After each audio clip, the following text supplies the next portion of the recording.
আসসালামু আলাইকুম এভরিওয়ান, কেমন আছেন সবাই? আশা করি সবাই ভালো আছেন। সো আজকেও আমি একটা কেক ডেকোরেশন করছিলাম। ভাবলাম যে হাতে একটু সময় আছে, সো কেন না একটা ভিডিও করি। তো কেকটাকে আমি ফার্স্টে নর্মাল কোটিং করে ফ্রিজে রেখে দেই। দেন আমি কিছুক্ষণ পর ফ্রিজ থেকে বের করে এটাকে ফুল ক্রিম দিয়ে কভার করে ফেলি। এটা একটা আপুর অর্ডার ছিল অ্যান্ড আপুটা আমাকে একটা পিকচার দিয়েছিল যে ওই পিকচারটার মতো এটাকে ডেকোরেশন করে দিতে। সো আমি রেফারেন্স পিকচার দেখেই কাজ করছিলাম। যেহেতু খুবই গরম ছিল, সো ক্রিমটা বারবার গলে যাচ্ছিল, স্কিপ হতে চাচ্ছিল না। তো আমি বারবার ফ্রিজ থেকে বের করে দেন কেকটাকে ডেকোরেশন করছিলাম। সো এই তো আমি আসলে ফুল ডেকোরেশনটা শেয়ার করতে পারি না, কারণ লাস্টে একটু ঝামেলা হয়ে গেছিলো। তো এই তো আমার ফুল ডেকোরেশনটা করা শেষ।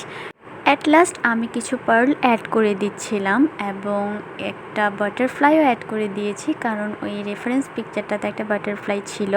সো অবশ্যই সবাই বলবেন যে কেকটা কেমন হয়েছে, অ্যান্ড কারো যদি কেক দরকার হয়, এরকম পছন্দের কোনো ছবি থাকে, ডেকোরেশন থাকে, অবশ্যই আমাদের পেজে নক দিয়ে অর্ডার কনফার্ম করে ফেলবেন। ওকে, আসসালামু আলাইকুম।